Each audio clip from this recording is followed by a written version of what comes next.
ಎಚ್.ಎಸ್. ಮುಕ್ತಾಯಕ್ಕ ಅವರ 2 ಗಜಲ್ಗಳು.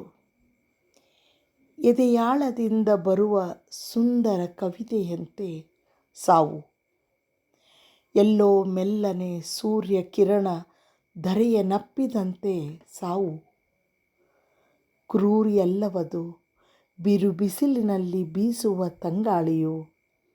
ಸಂಜೆಯ ಬೇಸರದಲ್ಲಿ ಬಂದಪ್ಪುವ ಗೆಳೆಯನಂತೆ ಸಾವು. ದಿನರಾತ್ರಿಗಳ ಹಂಗು ಹರಿದು ಮೋಡದಂತೆ ತೇಲಿಸುವುದು. ಕೇಳವ್ವ ರೂಹಿಲ್ಲದ ಕೇಡಿಲ್ಲದ ಚೆಲುವನಂತೆ ಸಾವು. ಕಪ್ಪು ಕಿರೀಟ ಕಪ್ಪು ಗುಲಾಬಿ ಧರಿಸಿದ ಅಪೂರ್ವನು. ಸದ್ದಿಲ್ಲದೆ ಗುಡ್ಡದೋರೆಯಲ್ಲಿ ಹರಿವ ಝರಿಯಂತೆ ಸಾವು. ಬದುಕಿನ ಕೊಳದಲ್ಲಿ ಅರಳುವ ಕಪ್ಪು ಕಮಲವಾಗಿಹುದು. ನಿಗೂಢಗಳನ್ನೆಲ್ಲ ಬಚ್ಚಿಟ್ಟುಕೊಂಡ ಶರದಿಯಂತೆ ಸಾವು.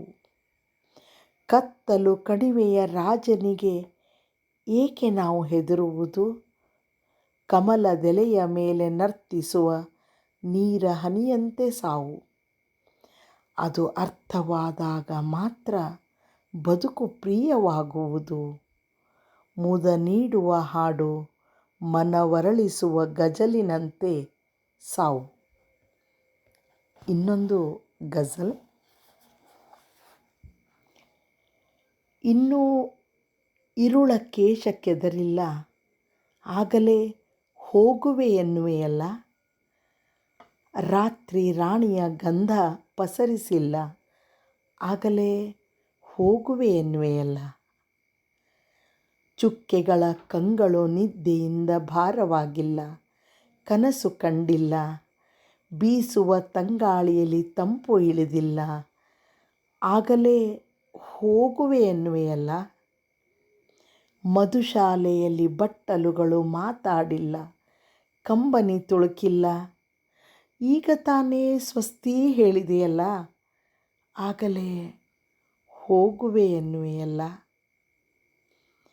ಜನ್ಮ ಜನ್ಮಾಂತರದಿಂದ ನಿನಗಾಗಿ ಕಾಯುತ್ತಿದ್ದಂತಹ ಉತ್ಕಟತೆಯು ನೋವು ಕೊಡುವುದಕ್ಕೆ ಬಂದೆಯಲ್ಲ, ಆಗಲೇ ಹೋಗುವೆ ಎನ್ನುವೆಯಲ್ಲ.